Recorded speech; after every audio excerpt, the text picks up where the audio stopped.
do I have your permission to film you and use this on my YouTube channel? As long as there's a safe word.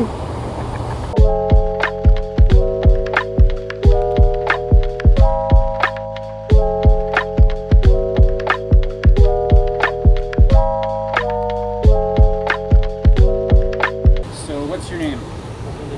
Storm. Okay, and where are you from originally? Hamilton, born and raised here. How long have you been homeless for? About a year now, with no help from the Crown. What do you think some of the factors are that contribute to your own personal homelessness? For the most part, it's prejudiced against mental illnesses and in indigenous people, and basically anyone that opposes very condescending authority. So you think that it's the other people that have gotten in your way, is what you're saying? Yep. They'll push your buttons intentionally and then use it against you the moment you react. Okay. Are there any other issues that you think come into play? For just in general, like everyone's homelessness. Well, COVID's definitely not helping. Yeah, for sure. So what do you think? What do you think can be done? What would you do if you had to make some changes? If I had to make some changes in this city, I'd start by putting people who had actually experienced the situation in the places that take care of the people that are in those places now.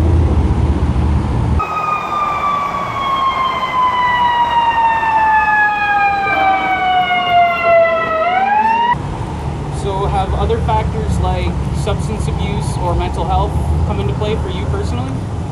Mental health, not personally. That's what my girl is going through because she was labeled at a young age.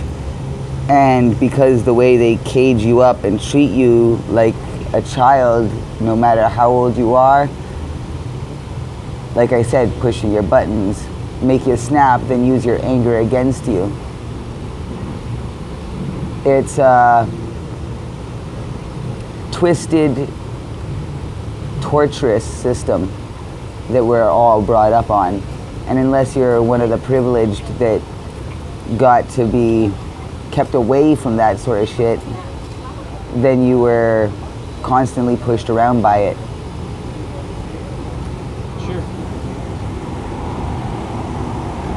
So how do you think Hamilton handles homelessness in general? You think the services are okay here or what? There's a few of the services that are extremely beautiful on the fact that they're doctors in training and people who have gone through it working together. So at least there's a little bit of a balance there. That would be the church groups that have opened up for the rest stations, but unfortunately those are closing soon because they were only open for COVID. Ironic enough, the virus itself kind of brought groups together that were better than what we had before COVID. Those are the sorts of places that need to stay open. The other places are a waste of money for even the taxpayer. Especially the corruption in the organizations that are literally getting paid for how many beds are laid on. So what neighborhood did you grow up in? For most of my childhood, I jumped around, all around town, so experienced every neighborhood, the bad and the good of all of them. But for the majority of my life, like after 9, my parents' place was Grandpa's place. So, family home. That being said, we stayed there for pretty much the rest of my life until I moved out. Yeah. So schools that I've been to Strathcona. I've been to freaking Prince of Wales, King George, Adley Hoodless, Memorial, Delta. Did you finish high school? I went back through Red Hill Oh yeah. and finished it all off. Well, good for you. Were you ever employed? Did you go to college? Anything like that? I had a welding ticket, National Steel Car. Oh yeah, you were a welder. I had a family too. Wife, 2 kids, nice little apartment. Oh yeah. And then my daughter passed away at 8 that's months awful. old. I'm sorry to hear that. My condolences. After that, Would you say that contributed to your homelessness? for me personally, yes. Because after that, then my wife left, took my son back and forth between my parents and hers. I lost everything that I had that I cared for. Came out here to the core of Hamilton, didn't really care about anything. Wanted to die, couldn't, so thought, fuck it. Might as well just basically waste time. There's nothing else to do. And then I moved into my new girlfriend.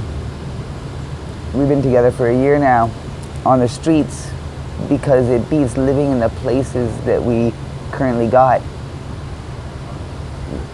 The shelter system put me in the Y, telling me this lie that it's considered as temporary housing. Therefore, I can still get the housing thing for a new apartment the moment I find one. That was wrong because they won't give that if you're living at the Y. As far as they're concerned, it's better than anything else. But what they don't realize is that I can't have my son there. I can't have my girlfriend there. I can't have any visitors past a certain time. How the hell is this mine? And how does this help me improve my life situation? No, I'll be living in a state of depression. Fuck it. It's a good storage space though. That's all it's good for. Yeah. My girl lived in a lodge because when they finally released her from the psych ward for the label that they had placed on her, they decided themselves that she didn't have a right to speak for herself. Who got to make that choice? Yeah. And who's the voice? Not even her parents, some random fucking person. Yeah. So she gets put in a lodge, which is a lodge for old folks. And those that are like, you know, way gone. Yeah. She's not way gone, but she's now surrounded by it. And when you're living that sort of life surrounded by chaos, chaos becomes you. Well said. So do you have any plans for the near future, or are you just sort of... Well, to be 100% honest, normally I would be out here with my girl and would be doing tarot, and this would be a very cheerful message. But very recently, and you can check the news to see the story, my girl was stabbed in the park, Corktown. The fucker tried to kill her. He didn't succeed, thank God. Thank all the gods. Fuck. The cops told me General said nope, and then she's not at St. Joe's either. Well, what does that leave me to think? What the fuck? Yeah. I had to put up with that for almost a month before they finally put us in touch with one another. Jeez. I didn't know if she was alive or dead. What do you think the average person can do to sort of help the homelessness situation in the city? What do you think's the best thing they can do?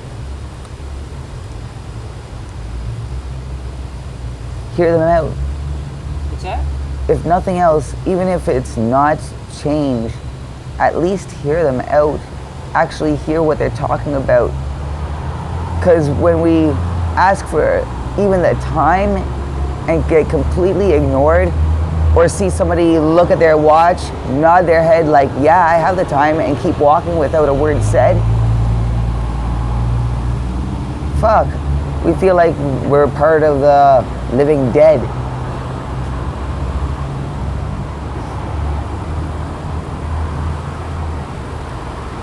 Being unheard is the worst feeling.